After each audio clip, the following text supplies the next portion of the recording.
ঘরে যদি কয়েক পিস পাউরুটি থাকে আর 2টা ডিম থাকে তাহলে কিন্তু সকালের বা বিকেলের ঝটপট নাস্তা তৈরিতে একদমই টেনশন করতে হয় না।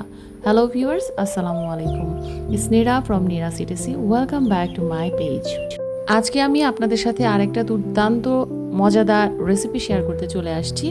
একটা বাটিতে প্রথমে আমি 2টা ডিম ফেটে নিয়েছি এবং তার মধ্যে পরে কিছু পুদিনা পাতা দিয়েছি। এটা অপশনাল, যদি ধনিয়া পাতা থাকে তাহলে ধনিয়া পাতাও দিতে পারবেন। এরপর কিছু পেঁয়াজ কুচি, কাঁচামরিচ কুচি, তারপর কিছু মুরগির মাংস অ্যাড করেছি। এরপর এর মধ্যে গরম মশলা গুঁড়া আর ভাজা জিরা গুঁড়া আর সামান্য লবণ দিয়ে ভালোভাবে মিশ্রণটাকে মিশিয়ে নিলাম। এখন চুলায় ফ্রাই প্যানটা বসিয়ে গরম হয়ে গেলে এর মধ্যে সামান্য তেল দিয়ে দিলাম। তেলটা যখন গরম হয়ে যাবে তারপর এখানে 1 পিস পাউরুটি দিয়ে এর উপর যে মিশ্রণটা তৈরি করে রেখেছিলাম সেই মিশ্রণটা ছড়িয়ে দিতে হবে। মিশ্রণটা তৈরি করা হয়ে গেলে এরপরের বাকি কাজটুকু কিন্তু একদমই সহজ। এটাকে খুব বেশি সময় নিয়ে যে রান্না করতে হবে সেটাও না, খুবই ঝটপটভাবে এই নাস্তাটা তৈরি করে নেওয়া যায়। এক একটা পাউরুটির পিসকে 2 থেকে 3 মিনিট করে ভেজে নিলেই হয়। এক পাশ হয়ে গেলে অপর পাশে এভাবে মিশ্রণটা ছড়িয়ে দিব। 2 পাশেই পাউরুটির এভাবে ভেজে নিতে হবে।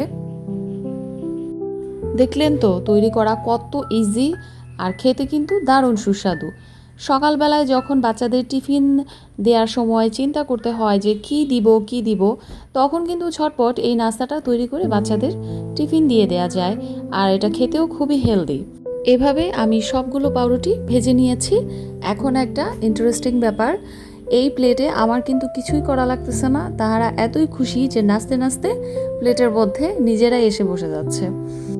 দেখতেই পাচ্ছেন ভিউয়ার্স, এটা দেখতে কতটা ডিলিশিয়াস এবং কালারফুল হয়েছে। বাচ্চারাও কিন্তু খুবই আগ্রহ নিয়ে খাবে, আর বড় মানুষদের বেলায় তো কোনো কথাই নাই।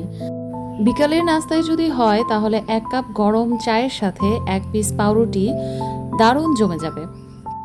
আরও একটা মজার বিষয় হলো, আমি যখন এভাবে ডেকোরেশন করে ভিডিও করছিলাম তখন আমার বাচ্চারা কিন্তু ওই দিক দিয়ে অস্থির হয়ে গিয়েছিল কখন এটা খাবে, কারণ দেখতে কিন্তু এটা এতটা ইন্টারেস্টিং ছিল আর খেতেও মাশাল্লাহ খুবই মজা ছিল। তো আজ এই পর্যন্তই ভিউয়ার্স। আমি আশা করি যে আজকের এই ইজি রেসিপিটা আপনাদের ভালো লেগেছে। যদি ভিডিওটা ভালো লেগে থাকে তাহলে প্লিজ আমার পেজে একটা ফলো দিয়ে রাখবেন, আর লাইক কমেন্ট শেয়ার করতে প্লিজ ভুলে যাবেন না। তো সবাই ভালো থাকবেন। এতক্ষণ ভিডিওটা দেখার জন্য আপনাদের সবাইকে অনেক ধন্যবাদ। আজ এই পর্যন্তই। আল্লাহ হাফিজ।